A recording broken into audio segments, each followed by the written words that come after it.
नमस्कार। केमिस्ट्री की दुनिया में आपका स्वागत है। आज हम एक ऐसे टूल के बारे में बात करने जा रहे हैं जो वैज्ञानिकों के लिए किसी जासूसी यंत्र से कम नहीं है। इसका नाम है स्पेक्ट्रोस्कोपी। अब ये नाम सुनने में थोड़ा भारी भरकम लग सकता है, लेकिन यकीन मानिए, आज हम मिलकर इसे इतना आसान बना देंगे कि ये हमेशा के लिए याद हो जाएगा। तो सबसे पहला सवाल, आखिर ये स्पेक्ट्रोस्कोपी है क्या?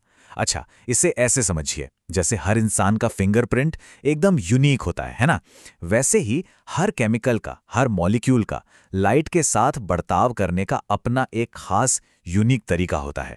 स्पेक्ट्रोस्कोपी बस उसी यूनिक तरीके को, उसी फिंगरप्रिंट को पढ़ने की एक कला है। तो चलिए देखते हैं कि आज के हमारे सफर का रोड मैप क्या है। सबसे पहले हम जानेंगे कि स्पेक्ट्रोस्कोपी असल में है क्या। फिर हम इसके मुख्य प्रकारों को समझेंगे। उसके बाद कुछ बहुत ज़रूरी टेक्निक्स पर नज़र डालेंगे, देखेंगे कि उनका इस्तेमाल कहाँ होता है, और आखिर में मैं आपको एक ऐसी ज़बरदस्त ट्रिक बताऊंगा जिससे ये सब कुछ आसानी से याद हो जाएगा। ठीक है, तो चलिए शुरू करते हैं हमारे पहले पड़ाव से। स्पेक्ट्रोस्कोपी की जड़ क्या है? इसकी बुनियादी परिभाषा क्या कहती है? ये रही वो एक लाइन जो एग्जाम में पूरे नंबर दिला सकती है। स्पेक्ट्रोस्कोपी असल में पदार्थ यानी मैटर और विद्युत चुंबकीय विकिरण यानी कि लाइट के बीच होने वाली बातचीत की स्टडी है। बिल्कुल आसान भाषा में कहें तो हम बस ये देखते हैं कि जब लाइट किसी चीज से टकराती है तो होता क्या है। और इसका सिद्धांत तो और भी मजेदार है। जरा सोचिए, जब लाइट किसी चीज पर पड़ती है तो तीन बातें हो सकती हैं। या तो वो पदार्थ कुछ लाइट को सोख लेगा, या फिर वो पहले एनर्जी लेकर बाद में खुद लाइट छोड़ेगा, या फिर वो लाइट को बस इधर उधर बिखेर देगा। बस इसी बदलाव को स्टडी करके वैज्ञानिक उस पदार्थ की पूरी कुंडली निकाल लेते हैं। तो जैसा हमने अभी देखा, ये जो पूरी बातचीत है ना, लाइट और मैटर के बीच, ये असल में इन्हीं तीन खास तरीकों से होती है। और कमाल की बात यह है कि पूरी की पूरी स्पेक्ट्रोस्कोपी इन्हीं तीन तरीकों पर टिकी हुई है। तो ये रहे वो तीन मेन प्लेयर्स। पहला है अवशोषण यानी एब्जॉर्प्शन, दूसरा है उत्सर्जन यानी एमिशन, और तीसरा है प्रकीर्णन यानी स्कैटरिंग। पूरी कहानी बस इन्हीं तीनों के इर्द गिर्द घूमती है। चलिए अब एक एक करके इन तीनों से मिलते हैं। सबसे पहले बात करते हैं एब्जॉर्प्शन की। इसमें हम ये पता लगाते हैं कि हमारे सैंपल ने कौन कौन सी लाइट को खा लिया या सोख लिया।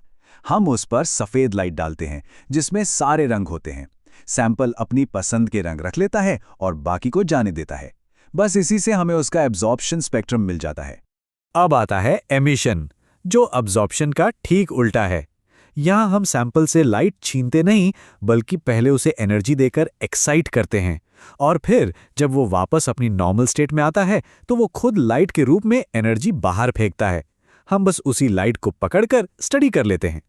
और हमारा तीसरा खिलाड़ी है स्कैटरिंग। यहाँ लाइट न तो सोखी जाती है, न ही पैदा होती है। यहाँ लाइट बस मॉलिक्यूल से टकराती है और अपना रास्ता बदलकर अलग अलग दिशाओं में बिखर जाती है। लाइट का ये जो बिखरने का पैटर्न है ना, यही हमें मॉलिक्यूल की बनावट के बारे में बहुत कुछ बता देता है। तो अगर एक लाइन में इन तीनों का फर्क समझना हो तो बहुत सिंपल है। अवशोषण में लाइट अंदर जाती है, उत्सर्जन में लाइट बाहर आती है, और प्रकीर्णन में लाइट टकराकर बिखर जाती है। बस यही छोटा सा फर्क है जो इतनी सारी अलग अलग टेक्निक्स को जन्म देता है। तो अब जब हम ये बेसिक कॉन्सेप्ट समझ गए हैं तो चलिए उन असल टेक्निक्स की बात करते हैं जो लैब में इस्तेमाल होती हैं। और हाँ, एग्जाम के लिहाज से ये वाला हिस्सा बहुत ही ज़्यादा ज़रूरी है। केमिस्ट्री के दुनिया में ये 5 नाम किसी सुपरस्टार से कम नहीं है। UV visible, IR, NMR, mass spectrometry और रमन। इनमें से हर टेक्निक एक खास तरह की जासूस है जो किसी भी पदार्थ के अलग अलग राज खोलने में माहिर है। ओके, तो नाम तो जान लिए, पर सवाल यह है कि इनका काम क्या है। मतलब कौन सी टेक्निक क्या करने के लिए बनी है। चलिए यही पता लगाते हैं। ये टेबल सब कुछ साफ कर देती है। देखिए, यूवी विजिबल बताती है कि किसी घोल में कोई चीज कितनी मात्रा में मौजूद है। आईआर मॉलिक्यूल के अंदर के फंक्शनल ग्रुप्स यानी खास हिस्सों को पहचानती है। एनएमआर तो समझ लीजिए मॉलिक्यूल का 3D मैप बना देती है, उसकी पूरी की पूरी संरचना दिखा देती है। मास स्पेक उसे एक अदृश्य तराजू पर तौल कर उसका वजन बताती है। और रमन भी हमें मॉलिक्यूल की संरचना के बारे में ही जानकारी देती है। तो अब हम ये समझ गए कि ये टेक्निक्स क्या करती हैं, पर असली सवाल तो ये है कि ये ऐसा कैसे करती हैं।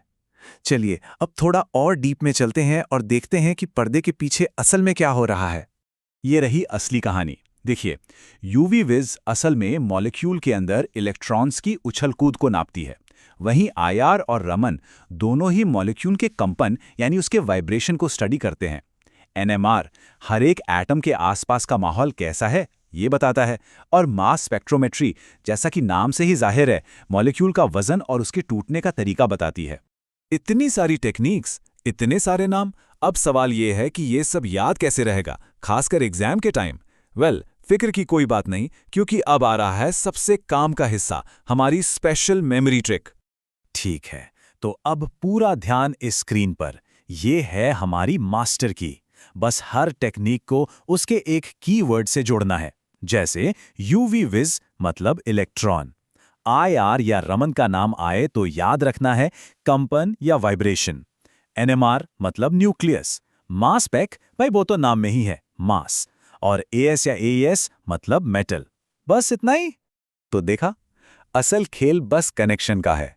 हर टेक्निक किसी एक खास चीज को पकड़ती है, कोई इलेक्ट्रॉन को, कोई वाइब्रेशन को, तो कोई न्यूक्लियस को। अगर ये कनेक्शन याद रह गया तो फिर आप कभी कंफ्यूज नहीं होंगे। ये ट्रिक पूरे टॉपिक को एकदम सिंपल बना देती है। तो अब स्पेक्ट्रोस्कोपी की ये शक्तिशाली चाबी सबके हाथ में है। अब सोचने वाली बात यह है कि इस चाबी से किस अनजाने पदार्थ का, किस अनसुलझे रहस्य का ताला खोला जाएगा। संभावनाएं सच में अनंत हैं।